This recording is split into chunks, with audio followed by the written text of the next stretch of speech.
मित्रांनो, हे बघा राहुळ घाट इथं चालू होतंय हायवे पोलीस नाशिक मालेगाव रोडला हा हायवे चालू होतोय। हे बघा कसं हिरवीगार शाल पांघरून हा घाट नटलेला आहे। पुढं समोरच आपल्याला बारीक अंदूक मालेगाव दिसतंय। अगोदर उमराना आहे मालेगाव आणि येथून जवळच शनी मंदिर वरदडी चालू होते। घाटामध्ये इथं जवळच हे म्हसोबा महाराज मंदिर दिसतंय। दऱ्याखोऱ्यांचा हा भाग आहे आणि इथं राऊळ घाटाच्या कॉर्नरवरतीच हे मंदिर वसलेलं आहे, म्हसोबा महाराज मंदिर। उंच डोंगर वगैरे, डोंगर कपारी हा घाट आणि शेजारीच खोल अशी दरी आहे। या ठिकाणी डोंगराच्या कपारीमध्ये खूप खोल दरी आहे। असा हा राहुळ घाट आहे आणि येथून जवळच 1 किलोमीटर अंतरावरती शैनेश्वर महाराज मंदिर आहे। इथं राहुळ घाटाच्या पायथ्याला छानशी मूर्ती आहे हनुमानाची। छानसं छोटंसं मंदिर टाईप बनवलेलं आहे आणि इथूनच ह्या बाजूने हे बघा इथं बोर्ड पुसलेला आहे, शनी मंदिर वरदडीमध्ये जाण्यासाठी हा रस्ता आहे। घाटाच्या पायथ्यापासून हे बघा ह्या बाजूला पुढे सरळ अर्धा-पाऊण किलोमीटरवरती शनी महाराज देवस्थान आहे। विक्रम राजाचा घोडा तिथं दरीमध्ये उतरलेला होता आणि प्रख्यात जुनं मंदिर आहे। तिथे आपण ती माहिती बघणार आहोत। हनुमान मंदिराच्या इथून पायथ्यापासून, घाटाच्या पायथ्यापासून हा रस्ता जातोय। हा बघा हा घाट बऱ्याचशा गाड्या चाललेल्या आहे आणि हा घाटाचा वळणाचा रस्ता आहे। राहुळ घाट याला म्हणतात, नाशिक मालेगाव हायवे।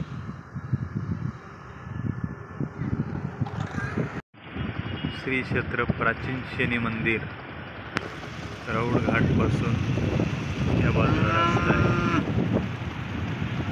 इथून एक अर्ध्या किलोमीटरवरती शनी मंदिर आहे। पावन पुण्य परिसर शैनेश्वर मंदिर। आज आलोय आपण शैनेश्वर मंदिर, वरदडी धाम, त्रिवेणी संगम, उसवाड, राहुळ व चिंचवे या ठिकाणी हे प्रख्यात शनी मंदिर वसलेलं आहे। बऱ्याचशा सोयी सुविधा सुधारणा या ठिकाणी झालेल्या आहेत। असंख्य भाविक भक्तगण या ठिकाणी दर्शनासाठी येतात। तर आज आपण श्री शैनेश्वर मंदिर या संदर्भात बरीचशी माहिती जाणून घेणार आहोत। कॅमेरा आता समोरून करतोय मी।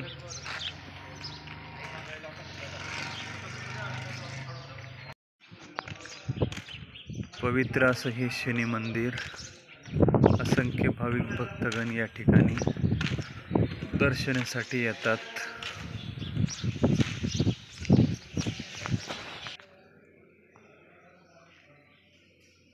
शैनेश्वर मंदिर, श्री क्षेत्र उसवाड।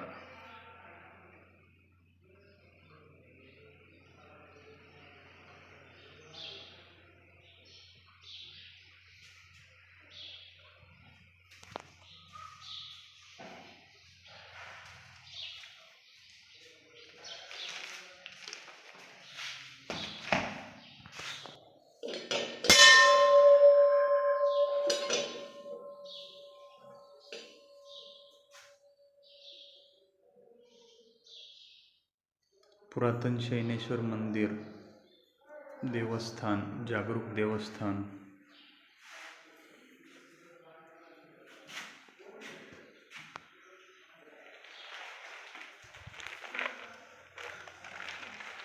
मंदिरासमोर ही शैनेश्वर महाराजांची शिळा आहे आणि ही शिळा मनमाड येथे एका ठिकाणी बिल्डिंगचे बांधकाम करताना पाया खोदताना ही शिळा आढळलेली आहे। तर याचा साक्षात्कार होऊन ही शिळा शैनेश्वर मंदिर वरदडी येथे स्थापन करावी अशी आज्ञा झाली एका व्यक्तीला आणि ही शिळा मनमाड येथून हलवून इथं शैनेश्वर मंदिरासमोर स्थापन करण्यात आली। तर एक साक्षात्कार झाला आणि त्या माध्यमातून शैनेश्वरांचीच मूर्ती आहे की जिथे ते बांधकाम केलं त्या ठिकाणी ही शिळा पाया खोदताना सापडली. तर या ठिकाणी साक्षात्कार झाला आणि एक व्यक्तीच्या स्वप्नामध्ये हे सांगितलं गेलं की ही शैनेश्वर महाराजांची मूर्ती आहे आणि या ठिकाणी या मूर्तीची स्थापना करण्यात आलेली आहे.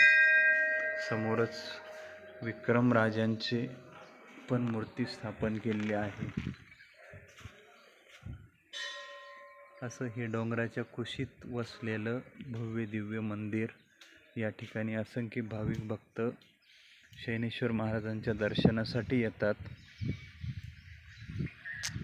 आणि इथं खालीच शैनेश्वर महाराजांचं मंदिर उभारण्यात आलेलं आहे. ते पण खूप मोठं मंदिर या ठिकाणी उभारण्यात आलेलं आहे. बघा मंदिराचा कळस इथून दिसतोय. खूप खोल अशी दरी या ठिकाणी आहे आणि ह्या दरीमध्ये खूप मोठं असं भव्य दिव्य मंदिर उभारण्यात आलेलं आहे. या ठिकाणी काही वर्षापूर्वी विक्रमराजाचा घोडा म्हणजेच घोड्याच्या रूपात शैनेश्वर महाराज येथे आलेले आणि ह्या मंदिराच्या ठिकाणी पावका आहे तिथं तो घोडा उतरलेला आहे. तर ज्यावेळेस शैनेश्वर महाराजांना विक्रमराजाला साक्षात्कार घडवायचा होता त्यावेळेस घोड्याच्या रूपात शैनेश्वर महाराज गेले आणि विक्रमराजाने तो घोडा एका म्हणजे मार्केट जसं असतं आपल्याकडं बैल जनावरांचं त्या पद्धतीनं मार्केटमध्ये असं घोड्यांचं खूप मोठं मार्केट आहे. ते नाव मला आठवत नाही आहे. त्या ठिकाणी तो घोडा विक्रीसाठी उभा होता आणि शैनेश्वर महाराजांनी त्या घोड्याचा अवतार घेतला आणि तिथून त्यांनी घोडा खरेदी केला विक्रमराजांनी आणि तो घोडा आकाशात उडून थेट या ठिकाणी उतरलेला आहे. तर ते इथं उतरल्यानंतर शैनेश्वर महाराज इथं स्थापन झाले. मंदिर आहे आणि घोड्याचं मंदिर खाली पावकाचं मंदिर खाली आहे. शैनेश्वर महाराजांचं मंदिर ही इथं शिळा आहे. अतिशय डोंगराच्या कुशीमध्ये हे स्थान वसलेलं आहे. त्रिवेणी संगम याला म्हटलं जातं.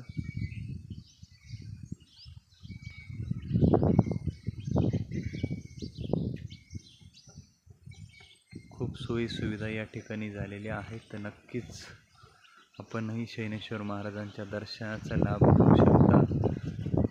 श्रावण महिन्यामध्ये शनिवारी खूप अशी गर्दी या ठिकाणी असतात. असंख्य भाविक या ठिकाणी सत्यनारायण महापूजा करतात व असंख्य भाविक आपला नवस पूर्ण करण्यासाठी इथे येतात.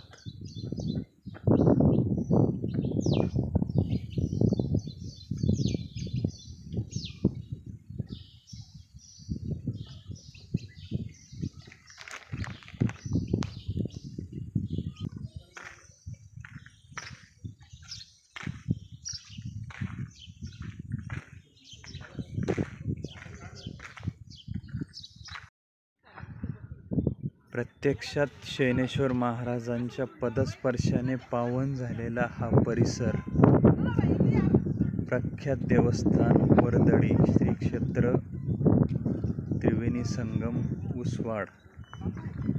उसवाड राहुड आणि चिंचवे ह्या त्रिवेणी संगमावरती हे देवस्थान आहे आणि खूप सोयी सुविधा या ठिकाणी झालेल्या आहेत. असंख्य भाविक भक्त लांबून लांबून या ठिकाणी दर्शनाला येतात. आपणही साक्षात श्री शैनेश्वर महाराजांचं दर्शन घेऊन आपले दुःख दूर करू शकतात. खूप अशा सोयी सुविधा या ठिकाणी झालेल्या आहेत. निसर्गरम्य परिसर या ठिकाणी आहेत. निसर्गाचा आस्वाद घेण्यासाठी बरेचसे लोक या ठिकाणी येत असतात. सर्व सोयी सुविधांनी युक्त हा परिसर आहे. नैसर्गिक वातावरण या ठिकाणी आहे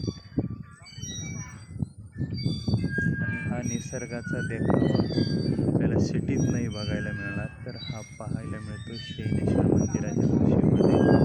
खोलाची दरी, निसर्गरम्य वातावरण, देवाचे स्थान, श्रद्धास्थान असे असंख्य भाविक भक्त या ठिकाणी येत असतात.